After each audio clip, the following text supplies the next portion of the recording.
All right, let's jump right in. We hear it all the time, right? Climate change is this massive global thing. But what if that's not the best way to think about it? What if the most powerful way to actually get a handle on it is to make it, well, deeply personal? Today, we're going to dig into a really different way of looking at our carbon footprint. So let's do it. So the whole idea kicks off with this really provocative statement. For years, the image we all had in our heads was that lonely polar bear on a melting piece of ice, right? And look, the point isn't to say that's not important. It is. But when that's the only image, it makes the whole problem feel so abstract, so far away, like it's happening out there, somewhere else, and not, right here. And then, boom, it's about you. See how that just flips the whole script? It's not just a clever line to grab your attention. It literally shifts the camera from the Arctic Circle right into your living room, your car, your daily routine. It's a huge claim, I know. So let's really unpack what that means. Okay, so to really get this personal angle, we first have to talk about the way we usually hear about climate change. That big, overwhelming story that kind of makes you feel powerless. So this first part is all about looking past that. And this really lays it out perfectly. On one side, you've got that classic global view, smokestacks, giant corporations, melting ice caps, these huge complex things that honestly can make you feel kind of tiny and helpless. But then look at the other side, the personal view. This is all about your habits, your choices, your day. And that is where this whole idea says our real power is hiding.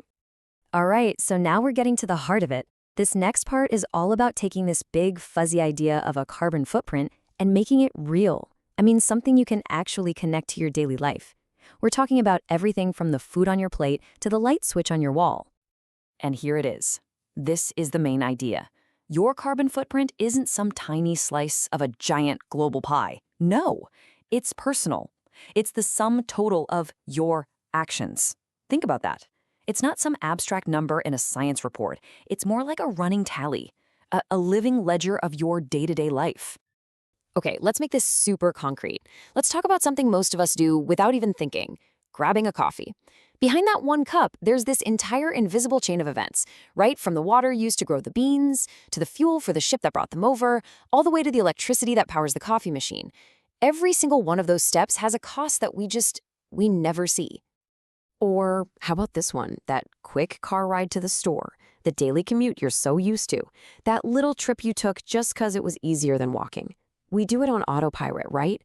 But every single one of those trips, it's another entry in that personal ledger we were just talking about.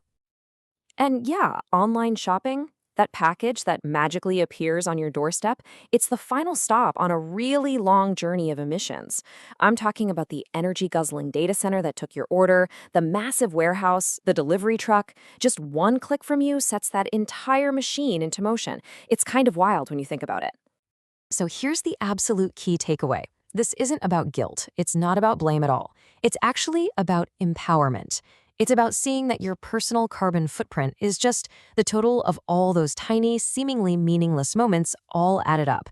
And here's the cool part. If you're the one making these choices, it means you're also the one who has the power to change them. And that leads us to, honestly, the most hopeful part of this whole thing. Because if the problem is personal, well, guess what? The solution can be personal too. This is where we start talking about the actual power a single person, just one person, really has. And the best part is, this doesn't have to be some crazy, complicated life overhaul. It can be as simple as this.